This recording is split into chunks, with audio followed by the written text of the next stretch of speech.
Viewers, আশা করি আপনারা ভালো আছেন। মিস্টার দুদুল চ্যানেলের পক্ষ থেকে আপনাদেরকে স্বাগতম।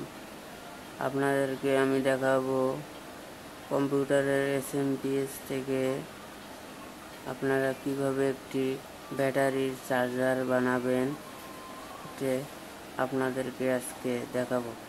কম্পিউটারের নষ্ট থাকা পাওয়ার সাপ্লাই দিয়ে আপনারা কিভাবে ব্যাটারির একটি চার্জার মেশিন তৈরি করবেন সেইটা আমি দেখাবো আপনাদের এই ভিডিওতে। আপনারা নষ্ট পাওয়ার সাপ্লাই থেকে খুলতে হবে, ওটা খুলে এই যে এইরকম একটি আপনাদেরকে দেখাচ্ছি, এইরকম একটি সার্কিট আছে ভেতরে, এটার ভেতরে একটি সার্কিট আছে, সেটা আপনাদেরকে খুলে নিতে হবে। আমি আপনাদেরকে সুবিধার জন্য খুলে রাখছি, এই দেখাবো। এই যে হলুদ তারটি হচ্ছে 3 ভোল্ট, এটি হচ্ছে লাল তারটি হচ্ছে 5 ভোল্ট। এখান থেকে একটি কালো নেবেন, 5-এর জন্য একটি কালো, 3-র জন্য একটি কালো। এই যে হলুদটি দেখতে পাচ্ছেন, হলুদটি হচ্ছে আপনাদের মূলত 12 ভোল্ট হলুদটি। আর আপনাদেরকে এই যে আর একটি কাজ করতে হবে, এখানে আরও 4টি লাইন আছে।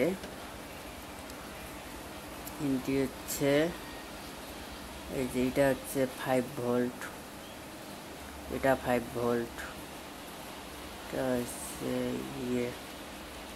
মাদারবোর্ড অন করবেন। এই যে এই দুটি লাইন আর এই সবুজটি শর্ট করে আপনাদেরকে মাদারবোর্ডের লাইনটি দিতে হবে, তাহলে মূলত এসএমপিএস এর কম্পোনেন্টগুলো চালু হবে।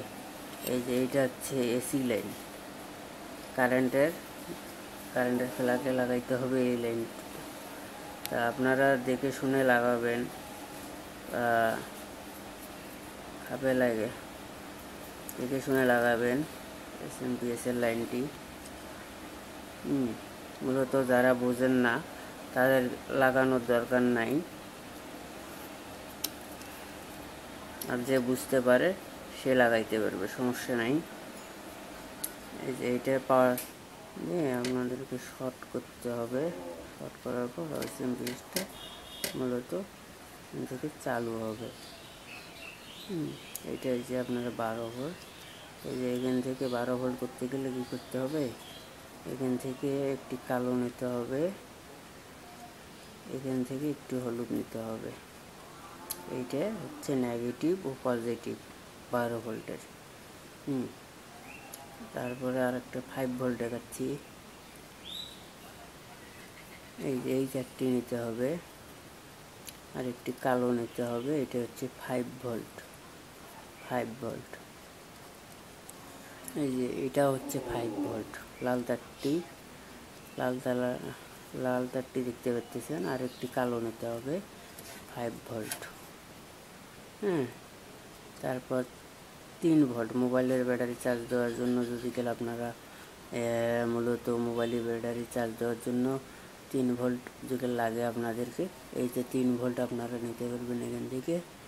এই যে এখান থেকে একটা নেবেন কালারের, আর এই যে কালো হচ্ছে কমলা কালার, একটা হচ্ছে কালো।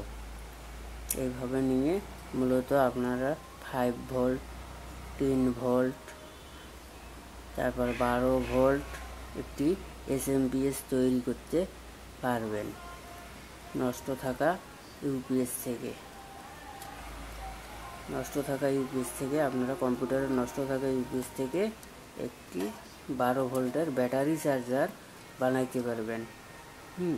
তারপরে 6 ভোল্টের ব্যাটারি, আপনাদেরকে 12 ভোল্টের ব্যাটারি সব আপনারা চার্জ দিতে পারবেন। এই যে ব্যাটারি আপনাদেরকে দেখাচ্ছি, এইগুলো ব্যাটারি আপনারা চার্জ দিতে পারবেন। একটা ব্যাটারি আমি দেখাচ্ছি, এই যে মাইনাস প্লাস, এই যে আপনাদের ব্যাটারির ভোল্ট দেখাচ্ছি,